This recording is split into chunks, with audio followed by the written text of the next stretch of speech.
আল্লাহ পাক সেটাও বলে দিয়েছেন, যারা পারেন আমার সঙ্গে পড়েন, আর রহমান আল্লামাল কোরআন খলাকাল ইনসান আল্লামাহুল বায়ান। আল্লাহ পাক বলেন আর রহমান, দয়াবান আল্লাহ, আল্লামাল কোরআন, যিনি শিক্ষা দিয়েছেন কোরআন, খলাকাল ইনসান, সৃষ্টি করেছেন মানুষ, আল্লামাহুল বায়ান, শক্তি দান করেছেন কথা বলার। সুবহানাল্লাহ বলেন। এই কোরআন যদি কেউ প্রত্যেক দিন ফজরের নামাজের পরে তেলাওয়াত করে, কোন নামাজ? ফজরের নামাজের পরে এই কোরআন যদি কেউ তেলাওয়াত করে, আল্লাহর এই কোরআন তাকে শাফাআত করে আল্লাহর জান্নাতে নিয়ে যাবে।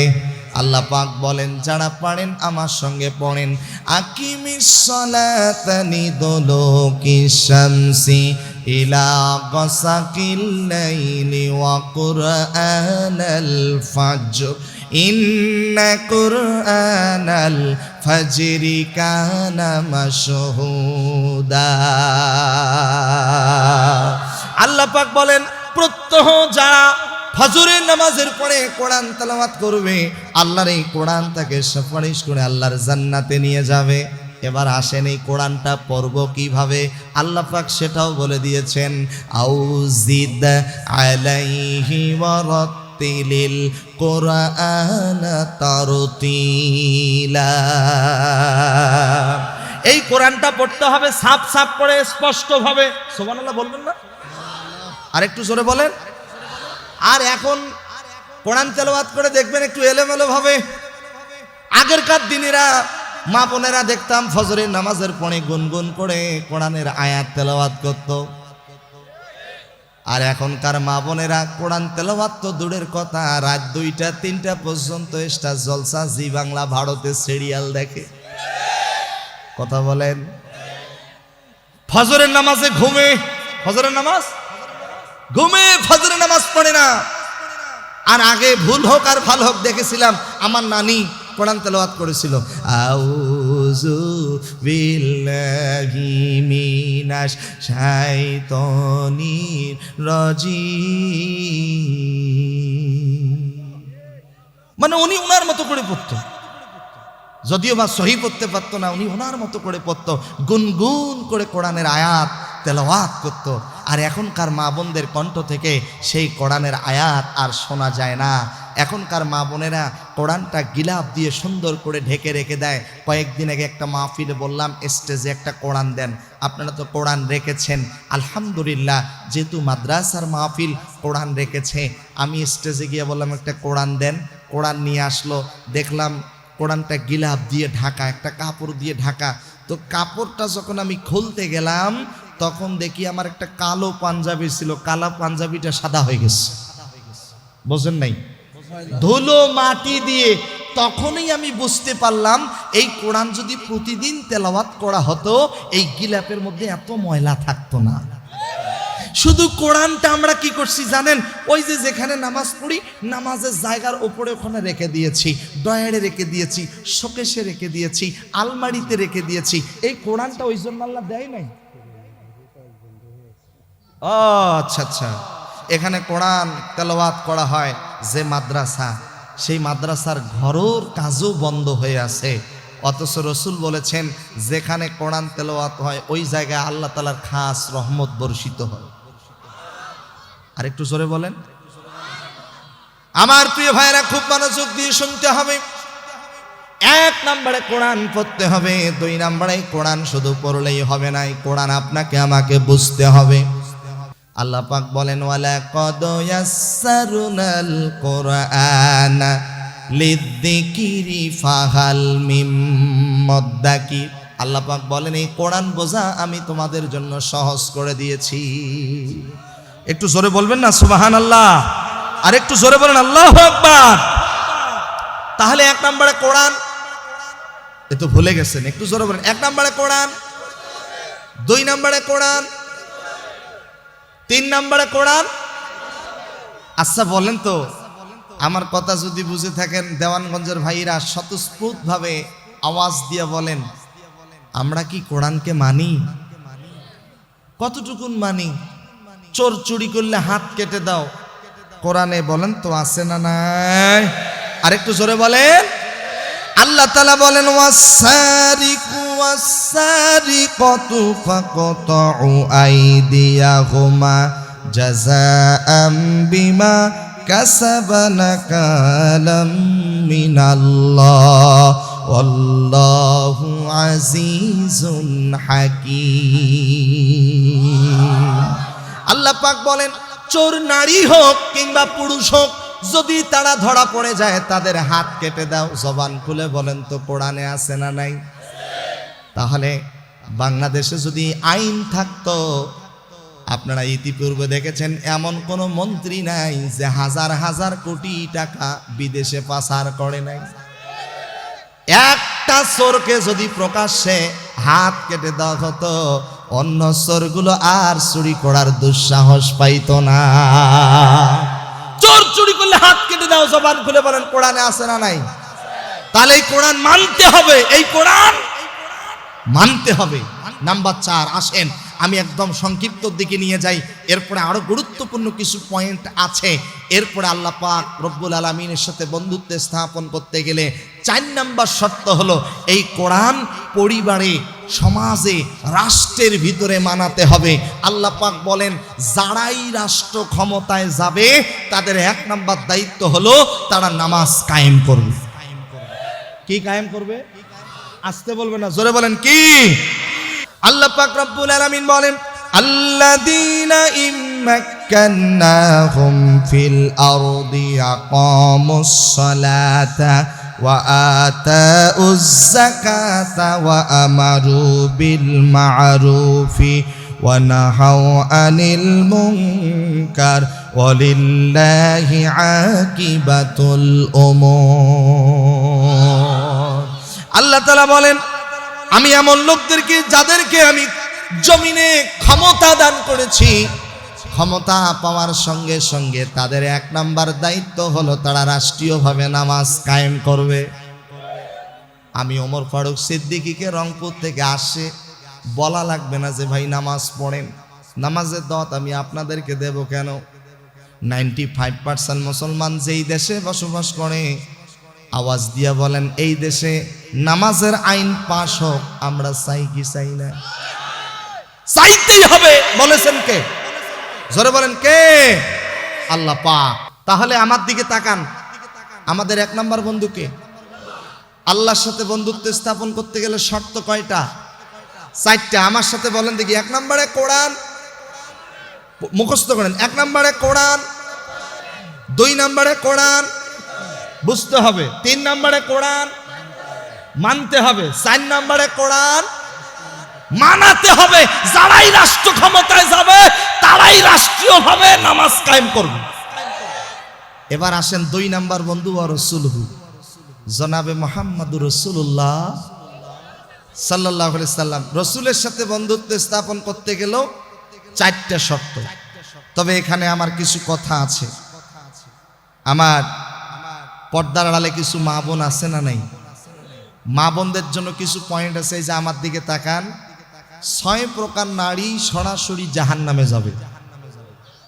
আরেকটু জোরে বলেন কয় প্রকার? 6 প্রকার। তিরমিজির হাদিস, ওলামায়ে কেরাম আছে, আমি তিরমিজির হাদিস থেকে বলবো 6 প্রকার নারী সরাসরি জাহান্নামে যাবে। এরপরে আমি বুখারীর হাদিস থেকে আপনাদের সামনে উপস্থাপন করব আল্লাহ পাক রব্বুল আলামিন 10 প্রকার নারীকে ভালোবাসেন। কয় প্রকার? 10 প্রকার। এরপরে আমি বলবো জান্নাতি 5 জন নারীর কথা বলবো। বলেন না ইনশাআল্লাহ? আরেকটু জোরে বলেন। এরপরে নেককার স্ত্রী হতে গেলে 4টা গুণ অর্জন করতে হবে। সুবহানাল্লাহ বলবেন না? কি স্ত্রী? নেককার স্ত্রী। এবার আসেন শুধু নেককার স্ত্রী না, নেককার স্বামী হতে গেলেও 4টা গুণ অর্জন করতে হবে। সুবহানাল্লাহ বলেন। এরপরে আমি আলোচনা রাখবো ইহুদি মহিলাদের বৈশিষ্ট্য হলো 7টা। কয়টা? এই 7টা বৈশিষ্ট্য যদি কারো মাঝে থাকে জাহান্নাম ছাড়া কোনো উপায় নাই। আচ্ছা বলেন তো, মা বোনদের জন্য কিছু বলা দরকার আছে না নাই? আছে। যে পয়েন্টগুলো বললাম আপনাদের কি কষ্ট হবে? আচ্ছা, তাহলে পয়েন্টগুলো আরেকবার মুখস্থ করে নেন, আমাকে স্মরণ করিয়ে দিবেন। কয় প্রকার নারী জাহান্নামে যাবে? 6 প্রকার। আচ্ছা, এবার বলেন কয় প্রকার নারীকে আমার আল্লাহ ভালোবাসে? 10 প্রকার। কয়জন জান্নাতি নারীর কথা বলবো? 5 জন। এবার বলেন তো, নেককার স্ত্রী হতে গেলে কয়টা গুণ? নেককার স্বামী হতে গেলে কয়টা গুণ? 4টা গুণ। বলবো, বলেন ইনশাআল্লাহ। ইহুদি মহিলাদের কয়টা বৈশিষ্ট্য? এই বৈশিষ্ট্য যদি কারো মাঝে থাকে, তাকে জাহান্নাম ছাড়া কোনো উপায় নাই। আমার প্রিয় ভাইরা, খুব মনোযোগ, লম্বা আলোচনা করব না, আর মাত্র কয়েক মিনিট আপনাদেরকে কষ্ট দেব না, একটু ধৈর্য ধরে কথাগুলো শুনতে হবে, আমলের নিয়তে কথাগুলো শুনবেন। বিশেষ করে যুবকদের উদ্দেশ্যে বলবো, আমাদের 2 নাম্বার বন্ধু হলো আল্লাহর নবী। আল্লাহ পাক বলেন, লাকাদ কানা লাকুম ফি রাসূলিল্লাহি উসওয়াতুন হাসানা। ওই রসুল হচ্ছে আমাদের আদর্শ, রসুল হচ্ছে আমাদের মডেল। নবীজি সাল্লাল্লাহু আলাইহি সাল্লাম তিনি খাদেমের সাথে উত্তম আচরণ করেছেন, নবীজি সাহাবীদের সাথে উত্তম আচরণ করেছেন, নবীজি সাল্লাল্লাহু আলাইহি সাল্লাম স্ত্রীদের সাথে উত্তম আচরণ করেছেন, নবীজি ছোট ছোট বাচ্চাদের সাথে উত্তম আচরণ করেছেন। আল্লাহর নবীর খাদেম ছিল 8 বছরের বালক, নাম হলো হযরত আনাস। বলেন তো কি নাম? আনাস। বয়স কয় বছর? 8 বছর। হযরত আনাসের মা আনাসকে নিয়ে আসছে নবীজির কাছে, এসে বলে, ইয়া রাসূলুল্লাহ, আমার সন্তান আনাসকে আজকের থেকে আপনার খাদেম বানায়া দিলাম। নবীজি বলে, আনাসের মা, তুমি তোমার সন্তানকে নিয়ে চলে যাও, মাত্র 8 বছর বয়স, খাদেমের দায়িত্ব পালন করতে পারবে না, ওকে নিয়ে যাও।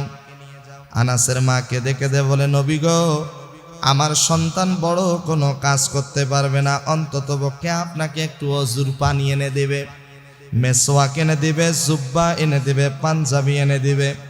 এই কথাগুলো শুনে নবীজি এত বেশি খুশি হয়ে গেল। নবীজি বললেন, আনাস, ও আনাসের মা, তুমি তোমার সন্তানকে রেখে যাও, আজকে থেকে তোমার সন্তানকে আমার খাদেম বানায়া নিলাম। নবীজি বললেন, আনাস, তুমি আমার শাম দেশের জুব্বাটা নিয়ে আসো। কোন দেশের জুব্বা? নবীজি শাম দেশের জুব্বা পছন্দ করতেন। যুবকেরা খুব মনোযোগ, নবীজি কি পছন্দ করতেন, কি অপছন্দ করতেন? আনাসকে ডেকে বলেন, আনাস, তুমি আমার শাম দেশের জুব্বাটা নিয়ে আসো। জুব্বা আনতে গেছে, মদিনার চত্বরে ছোট ছোট বাচ্চাদের খেলার দৃশ্য দেখতে গিয়া জুব্বা আনতে ভুলে গেছে। নবীজি ঘর থেকে বের হয়ে গিয়ে হযরত আনাসকে দেখে, হযরত আনাস ছোট ছোট বাচ্চাদের খেলার দৃশ্য দেখতেছে। নবীজি তাকে ধমক দিলেন না, চিল্লাইলেন না। নবীজি হযরত আনাসের দিকে তাকায় একটা মুস্কি হেসে দিলেন। হযরত আনাসের মনে পড়ে গেছে, আহারে, নবীজি আমাকে জুব্বা আনতে বলেছে, আমি তো ভুলেই গেছি। দৌড়ে গিয়া জুব্বাটা এনে নবীজির হাতে দিয়েছে। নবীজি সাল্লাল্লাহু আলাইহি সাল্লামের হযরত আনাস পরবর্তীতে 10 বছর খেদমত করার সুযোগ পেয়েছে। কয় বছর? হযরত আনাস বলেন, আমি পরবর্তীতে নবীজির 10 বছর খেদমত করার সুযোগ পেয়েছি। ওই দিন নবী আমাকে মুস্কি হাসি দিয়ে যে শাসনটা করেছিল, ওই মুস্কি হাসির শাসনটা আমাকে আজীবন মনে রেখেছে। কি সুন্দর আচরণ, কি সুন্দর ব্যবহার ছিল আপনার আমার নবীর। এরপরে দেখেন, আশ্চর্য হয়ে যাবেন, আরেকটা ছোট্ট কথা মনে পড়ে গেল। নবীজি সাহাবীদেরকে নিয়ে একসাথে খেজুর খায়। কি খায়? খেজুর খায়। নবীজির একদম কাছেই বসেছে নবীজির জামাতা হযরত আলী রাদিয়াল্লাহু তাআলা আনহু। সবাই খেজুর খায়, বেশিগুলো আটিগুলো সামনে রাখে। নবীজিও খেজুর খায়, কিন্তু নবীজি আটিগুলো বেশিগুলো সামনে না রেখে হযরত আলীর সামনে রাখে। কিছুক্ষণ পরে খেজুর খাওয়া শেষ, নবীজি ডাক দিয়া বলে, ও আমার সাহাবীরা, দেখো দেখো, আল্লাহ আমাকে একটা জামাই দিছে, খাদক জামাই, খালি খায় আর খায়। সবার সামনে অল্প বেশি, আর আমার জামাই আলীর সামনে ডাবল বেশি। হযরত আলী ডাক দিয়া বলে, নবী গো, আপনি তো আমার থেকেও বড় খাদক। নবীজি বলে, কেমনে? হযরত আলী বলেন, ইয়া রাসূলুল্লাহ, একসঙ্গে খেজুর খাওয়া শুরু করে দিয়েছি, সবাই খেজুর খেয়ে আটিগুলো বিসিগুলো সামনে রেখেছি, আপনার সামনে কোনো বিসি নাই, আপনি আটি বিসি সহ খাইছেন। সুবহানাল্লাহ বলেন না, কি সুন্দর রসিকতা। নবীজি সাহাবীদের সাথে কি সুন্দর রসিকতা করেছে। আমার প্রিয় ভাইয়েরা, নবীজি স্ত্রীদের সাথে উত্তম আচরণ করেছেন। আম্মা জান আয়েশা বলেন, আমি নবীজির সাথে 10 বছর সংসার করেছি, একদিনের জন্য আগে নবীজিকে সালাম দিতে পারি নাই। নবীজি প্রতিদিন গিয়া স্ত্রীদেরকে সালাম দিয়েছেন। এমনকি একদিনের ঘটনা, নবীজির স্ত্রীদের মাঝে একদিন ঝগড়া লেগেছে। নবীজির 11 জন স্ত্রী ছিল, 2 জন দাসী ছিল। স্ত্রীদের মাঝে ঝগড়া লাগছে। কি নিয়ে ঝগড়া? এ বলে আমি নবীজিকে বেশি ভালোবাসি, ও বলে না আমি নবীজিকে বেশি ভালোবাসি। এমত অবস্থায় নবীজি বাড়িতে আসছে। নবীজি আসার সঙ্গে সঙ্গে ডাক দিয়া বলে, ইয়া রাসূলুল্লাহ, আমাদের মাঝে ঝগড়া লাগছে, তাড়াতাড়ি সমাধান করে দেন। নবীজি বলেন, কি নিয়ে ঝগড়া? আল্লাহ নবীকে প্রশ্ন করেছে, ইয়া রাসূলুল্লাহ, একটাই প্রশ্ন, আপনি আপনার কোন স্ত্রীকে বেশি ভালোবাসেন? তাড়াতাড়ি উত্তর দেন, ফয়সালা দেন। নবীজি বেকায়দায়, নবীজি একটু হিকমত অবলম্বন করলেন। উদউ ইলা সাবিলি রাব্বিকা বিল হিকমা। নবীজি হিকমত অবলম্বন করে বললেন, ও আমার স্ত্রীগণ শোনো, আমি আমার কোন স্ত্রীকে বেশি ভালোবাসি এই ফয়সালা, এই উত্তর আমি এখন দেব না, আগামীকাল সকালবেলা দেব। এই কথা বলে নবীজি চলে গেছে। রাত গভীর হয়ে গেছে। নবীজি একটা খেজুরের পোটলা, খেজুরের ব্যাগ হাতের মধ্যে নিয়ে প্রত্যেকটা স্ত্রীর ঘরে গেছে, সবাইকে ডাক দিয়েছে, সবার হাতে 2টা করে খেজুর দিয়েছে, সবার কাছ থেকে ওয়াদা নিয়েছে, আমি তোমাকে 2টা খেজুর দিলাম, এই কথা যেন অন্য কেউ না জানে। এক এক করে সবার ঘরে গেছে, এক এক করে সবার কাছে ওয়াদা নিয়েছে। পরদিন সকাল হয়ে গেছে, নবীজির স্ত্রীগণ নবীজির সামনে উপস্থিত। নবীজি ডাক দিয়া বলে, তোমরা গতকাল প্রশ্ন করেছিলা আমি আমার কোন স্ত্রীকে বেশি ভালোবাসি, উত্তরটা শুনে নাও। গতকাল রাত্রে আমি যার ঘরে গিয়া 2টা খেজুর দিয়েছি, তারে আমি সব থেকে বেশি ভালোবাসি। এই কথা শোনার সঙ্গে সঙ্গে সব স্ত্রীগুলো মাথা নিচু করে মুস্কি মুস্কি হাসে, কারো কথা কাউকে বলে না। সুবহানাল্লাহ বলবেন না? কারো কথা কাউরে বলে না। বলেন তো, নবীজি সবাইকে কয়টা করে দিচ্ছে? কয়টা করে খেজুর? 2টা করে দিয়েছে, সবাই খুশি। নবীজি স্ত্রীদের সাথে কত সুন্দর আচরণ করেছেন। আর একটা ছোট্ট কথা মনে পড়ে গেল, আমরা তো ছোট ছোট বাচ্চা দেখলে ধমক দেই, মসজিদ থেকে বের করে দেই। এরকম কিছু লোক আছে না নাই? মসজিদে গিয়ে যদি ছোট বাচ্চা চিল্লায়, এই মসজিদে আসছো কেন, বেড়ে যাও, এই ক্ষমতা কি তোমারে দিছে নাকি কেউ? না, ধমক দেওয়া যাবে না। ওয়ার কাউম আর রকিন, রুকুকারীদের সাথে রুকু করতে হবে। ছোট বাচ্চারা তো মসজিদে গিয়ে চিল্লাচিল্লি করবে, এটাই তো ইসলামের সৌন্দর্য। কথা বলেন না কেন? নবীজি ছোট্ট বাচ্চাদেরকে আদর করতেন, স্নেহ করতেন। নবীজির কলিজার টুকরা 2 জন নাতি ছিল, হাসান এবং হোসাইন রাদিয়াল্লাহু তাআলা আনহুমা। আমরা আতর ব্যবহার করি, এখানে নবীজি আতর ব্যবহার করতেন হাতের তালুতে। ছোট বাচ্চারা যখন নবীজির সামনে আসতো, নবীজি মাথা বলিয়ে দিত, পুরো মদিনার মধ্যে আতরের ঘ্রাণ ছড়িয়ে যেত। আমার প্রিয় ভাইয়েরা, নবীজির কলিজার টুকরা 2 জন নাতি, ইমাম হাসান হুসাইন রাদিয়াল্লাহু তাআলা আনহুমা। কিতাবের মধ্যে আসছে রাইহাতাইন। ইমাম হাসান হুসাইন হলো নবীজির পারফিউম, আতর। এমন কোন জায়গা নাই যে নবীজি তাদেরকে আদর করে নাই। ইমাম হুসাইন একদিন নবীজিকে প্রশ্ন করেছে, নবী গো বলেন তো, আপনি দামি না আমি দামি? নবীজি বলে, অবশ্যই তোমার থেকে আমার দাম আল্লাহর কাছে অনেক বেশি। ইমাম হুসাইন বলে, না না না, তোমার থেকে আমার দাম আল্লাহর কাছে বেশি কেমনে? ইমাম হুসাইন বলে, না না, বলেন তো আপনার বাবার নাম কি? আব্দুল্লাহ। ও না না, আপনার বাবার নাম আব্দুল্লাহ, আগে পরে কোনো টাইটেল আছে নাকি? কোনো টাইটেল নাই। আপনি কি জানেন আমার বাবার নাম কি? আমার বাবা সাধারণ কোনো বাবা নয়, আমার বাবাকে আল্লাহ পাক গোটা পৃথিবীবাসীর জন্য বাক হিসেবে পাঠিয়েছেন। আমার বাবা হচ্ছে আলী কাররামাল্লাহু ওয়াজহাহু। আল্লাহু আকবার। নানা বলেন তো, আপনার বাবার দাম আল্লাহর কাছে বেশি না আমার বাবার দাম বেশি? নবীজি বলেন, হুসাইন রে, আমার বাবা আব্দুল্লাহর থেকে তোমার বাবা আলীর দাম আল্লাহর কাছে অনেক বেশি। ও নানা, এবার বলেন তো আপনার মায়ের নাম কি? বলে, আমার মায়ের নাম হলো আমেনা। ইমাম হুসাইন বলে, না না, আপনার মায়ের নাম আমেনা, আগে পরে কোনো টাইটেল আছে নাকি? কোনো টাইটেল নাই। আপনি কি জানেন আমার মায়ের নাম কি? আমার মা সাধারণ কোনো মা নয়, আমার মা হচ্ছে জান্নাতের সরদারিনী খাতুনে জান্নাত ফাতেমাতুজ জোহরা রাদিয়াল্লাহু তাআলা আনহা। নানা বলেন তো আপনার মায়ের দাম আল্লাহর কাছে বেশি না আমার মায়ের দাম? নবীজি বলে হুসাইন রে, আমার মা আমিনা থেকে তোমার মা ফাতেমার দাম আল্লাহর কাছে অনেক বেশি। ইমাম হুসাইন এবার 3 নম্বরে ডাক দিয়া বলে নানা আর একটা প্রশ্ন বলেন তো আপনার নানির নাম কি? নবীজি বলে আমার নানির নাম হচ্ছে বাররা বিনতে আব্দুল উজ্জা। ইমাম হুসাইন ডাক দিয়ে বলে নানা আপনার নানির নাম বাররা বিনতে আব্দুল উজ্জা, জীবনে কেউ নাম শুনছে, কেউ জীবনে নাম শোনে নাই। আপনি কি জানেন আমার নানির নাম কি?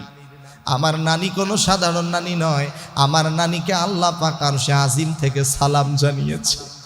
আমার নানি হচ্ছে খাদিজাতুল কুবরা আত-তাহেরা, যিনি মক্কার জমিনে সর্বপ্রথম আপনার কাছে কালেমা পড়ে মুসলমান হয়েছে।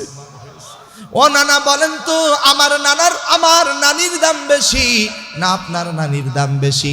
নবীজি বলেন হুসাইন রে, আমার নানি বাররা বিনতে আব্দুল উজ্জার থেকে তোমার নানি খাদিজার দাম আল্লাহর কাছে অনেক বেশি। ও নানা এবার সর্বশেষ প্রশ্ন, নানা আপনার নানার নাম কি? এবার আসল জায়গায় হাত দিস, কথা বলছেন নাই। নানা এবার আপনার নানার নামটা কি বলেন তো? নবীজি বলেন আমার নানার নাম হচ্ছে ওহাব ইবনে আব্দে মানাফ। ইমাম হুসাইন ডাক দিয়া বলে নানা আপনার নানার নাম ওহাব ইবনে আব্দে মানাফ, জীবনে কেউ নাম শুনছে, কেউ জীবনে নাম শোনে নাই। আপনি কি জানেন আমার নানার নাম কি?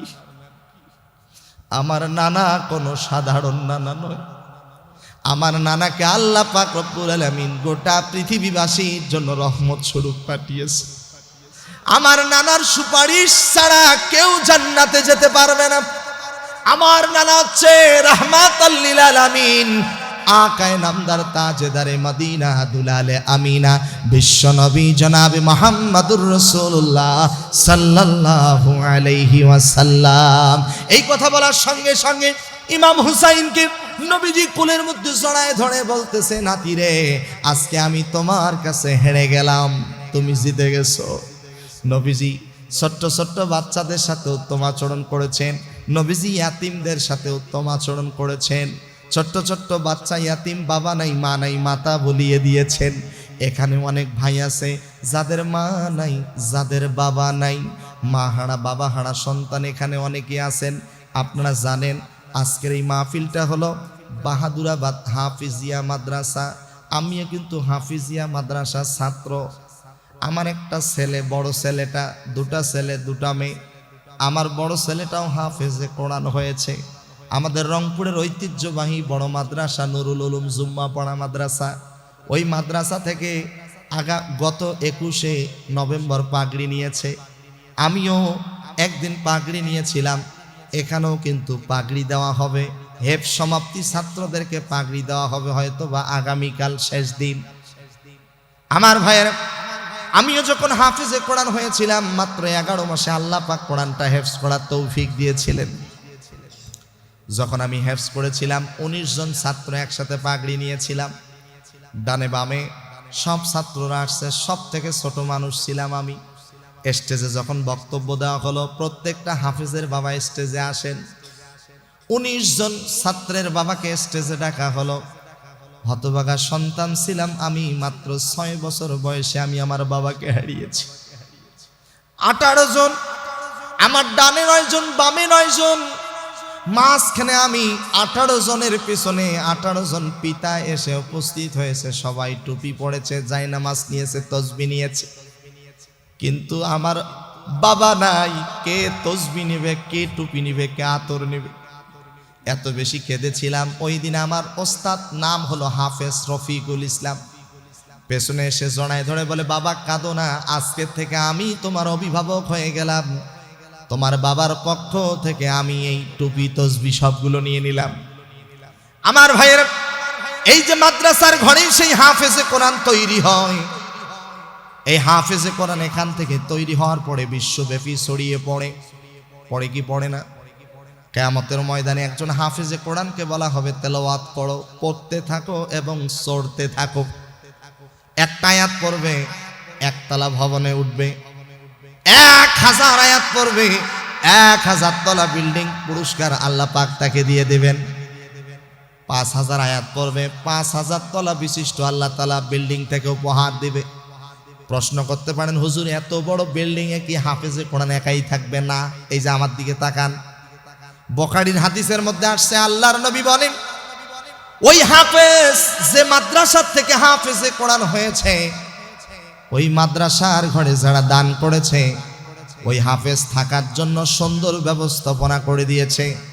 ওই হাফেজকে যারা নিজে না খেয়ে হাফেজ রে খাওয়াইছে, তাদের জন্য একটা করে ফ্ল্যাট বরাদ্দ থাকবে। আরেকটু জোরে বলেন। আমার বাহাদুরাবাদের ভাইরা, দেওয়ানগঞ্জের ভাইরা, জবান খুলে বলেন তো, জান্নাতের ভিতরে হাফেজে কোরআনদের সাথে আমরা থাকতে চাই কি চাই না? এত আস্তে বললে হবে না, জোরে বলেন, চাই কি চাই না?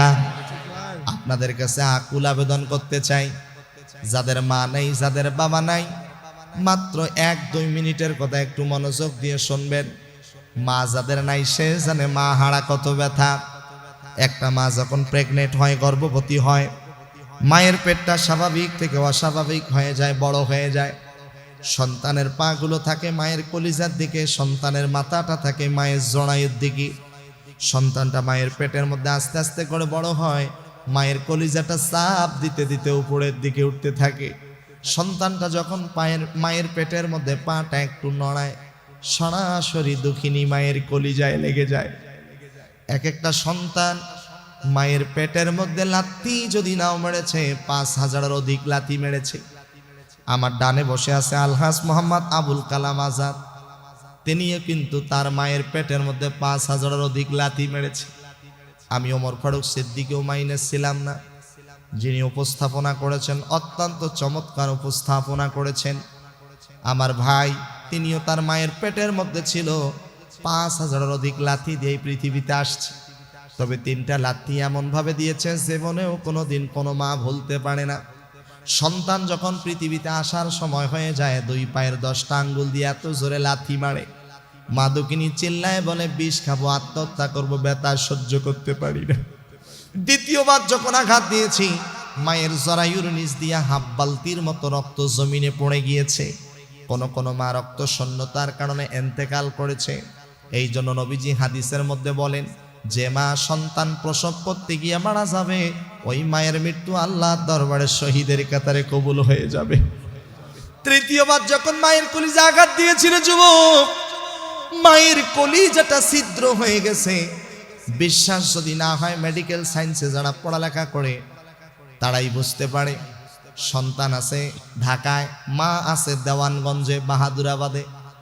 সন্তান যদি বিপদে পড়ে, পশু পাখি জানার আগে জানে আগে কে? পৃথিবীর সবাইকে ফাঁকি দেওয়া যায়, কিন্তু জনম দুঃখিনী মাকে কখনো কোনোদিন ফাঁকি দেওয়া যায় না। এই জন্য যুবকদেরকে 2 হাত জোর করে অনুরোধ করব, যুবক ভাইয়েরা, যাদের মা বেঁচে আছে, মারে কষ্ট দিয়েন না। নবীজি বলেন, তোমার মা তোমার জান্নাত, তোমার বাবা তোমার জান্নাত, তোমার বাবা তোমার মা তোমার জন্য জাহান্নাম। বাপ মার খেদমত করবেন, বাপ মারে খুশি রাখবেন, আল্লাহর জান্নাতে চলে যাবেন। আব্বা আম্মাকে দুঃখ কষ্ট দিবেন, জাহান্নাম ছাড়া কোনো উপায় থাকবে না। আজকে শুধু বাংলাদেশ নয়, পৃথিবীর কয়েকটা রাষ্ট্রে কোরআনের দাওয়াত নিয়ে যাচ্ছি, শুধুমাত্র কেবলমাত্র আমার গর্ভধারিণী মায়ের দোয়ার কারণে। সর্বশেষ আশা ছিল মাকে নিয়ে মক্কা মদিনায় যাব। 2023 সালে আল্লাহ পাক সেই স্বপ্ন কবুল করেছে, মক্কা মদিনায় আল্লাহ যাওয়ার তৌফিক দিয়েছে। এরপরে মাকে ডেকে বললাম, মা আপনি একটু আমার জন্য দোয়া করবেন, যেন রিয়াজুল জান্নাতে 2 রাকাত নামাজ আদায় করতে পারি। মা আমার জন্য দোয়া করেছে। প্রথম দিন মদিনাতে গিয়ে রিয়াজুল জান্নাতে প্রবেশের সুযোগ পেয়েছি। একেবারে সামনের কাতারে, একেবারে বাম পাশে আমার নবী শুয়ে আছেন, ডান পাশে রাসূল যেখানে দাঁড়িয়ে নামাজ আদায় করেছে। কি তৃপ্তি, কি শান্তি বোঝাতে পারবো না। তবে এতটুকুন বুঝতে পেরেছি, আমার গর্ভধারিণী মা আমার জন্য দোয়া করেছে। পৃথিবীর আমি ওমর ফারুক সিদ্দিকী রংপুর থেকে আসছি, আমার দোয়া কবুল হবে কিনা কোনো গ্যারান্টি নাই। কিন্তু আমার নবী বলেন, কোন সন্তান জন্য যদি মা বাবা দোয়া করে, ওই মা বাবার দোয়া আল্লাহ তাআলার কাছে কবুল হয়ে যায়। এই জন্য আমি আমার প্রিয় ভাইদেরকে বলবো, ভাইয়েরা, কার কার মা মারা গিয়েছে একটু ডান হাতটা তুলে দেখাবেন। আল্লাহর ফেরেশতারা ভিডিও করে নিচ্ছে, কার কার মা নাই। আল্লাহ তাআলা যাদের মা নাই হাত উঠিয়েছে আজকের এই মাহফিলের উসিলায় মায়ের কবরের আযাব মাফ করে দাও, আমিন বলেন। একটু জোরে বলেন আমিন। হাত নামান, কার কার বাবা নেই হাত উঠাবেন। আমার বাবা নেই, আমি হাত উঠাইছি। রব্বুল আলামিন আমাদের আব্বা যাদের কবরে চলে গেছে আজকের এই মাহফিলের উসিলায় বাবার কবরের আযাব মাফ করে দাও, বাবার কবরগুলোকে জান্নাতের বাগান বানায়া দাও। একটু জোরে বলেন আমিন। হাত নামান। আমি আর একটা হাত দেখতে চাই যাদের মাও নাই বাবাও নাই, এরকম সন্তান কে কে আছেন হাত তোলেন দেখি। 2 জনে মারা গেছে। আরে আমার সভাপতি সাহেবের বাপ মা কেউ নাই, আমার এই ভাইটারও নাই। আল্লাহ যাদের আব্বা আম্মা ইন্তেকাল করেছে আল্লাহ তুমি তাদেরকে ধৈর্য ধারণ করার তৌফিক দিয়ে দাও। ইনা ফিদ দুনিয়া হাসানাতাও ওয়া ফিল আখিরাতি হাসানা ওয়া কিনা আযাবান নার। রব্বিরহামহুমা কামা রাব্বায়ানি সগীরা। রব্বিরহামহুমা কামা রাব্বায়ানি সগীরা। রব্বানা إننا سمعنا مناديا ينادي للإيمان أن آمنوا بربكم فآمنا ربنا ولا تحملنا ما لا طاقة لنا به واعف عنا واغفر لنا وارحمنا أنت مولانا فانصرنا على القوم الكافرين رب العالمين। গভীর রাত হয়ে গেছে, রাত 1টা বাজে। এত রাত পর্যন্ত তোমার বান্দা বান্দিগুলো চাতক পাখির ন্যায় বসে আছে। আল্লাহ তাআলা গভীর রাত পর্যন্ত যারা বসে আছি তোমার কাছে একটাই দাবি, আমাদের সবাইকে তুমি নিষ্পাপ বানায়া দাও। আল্লাহ আমাদের প্রত্যেকের জীবনের গুনাহগুলি মাফ করে দাও। আল্লাহ তাআলা ঐতিহ্যবাহী বাহাদুরাবাদ হাফিজিয়া মাদ্রাসাকে তুমি কবুল করে নাও। আল্লাহ মাদ্রাসার অসমাপ্ত কাজগুলি সমাপ্ত করার তৌফিক দিয়ে দাও। এই মাদ্রাসার জন্য যারা দান করেছেন, যারা দান করবেন নিয়ত করেছেন, প্রত্যেকের দানগুলি কবুল করে নাও। পত্র মাদ্রাসা জান্নাতে যাওয়ার মাধ্যম হিসাবে কবুল করে নাও। আল্লাহ তাআলা ঐতিহ্যবাহী বাহাদুরাবাদ হাফিজিয়া মাদ্রাসার 2 দিন ব্যাপী তাফসীর মাহফিলকে আল্লাহ তুমি কবুল করে নাও। আল্লাহ তাআলা অত্র মাহফিলের সম্মানিত সভাপতি আলহাজ মোহাম্মদ আবুল কালাম আজাদ, আল্লাহ তাআলা তুমি তার নেক হায়াত বাড়িয়ে দাও। রব্বুল আলামিন তার মা বাবা দুনিয়াতে কেউ বেঁচে নাই, আল্লাহ তার মা বাবার কবরের আযাব তুমি মাফ করে দাও।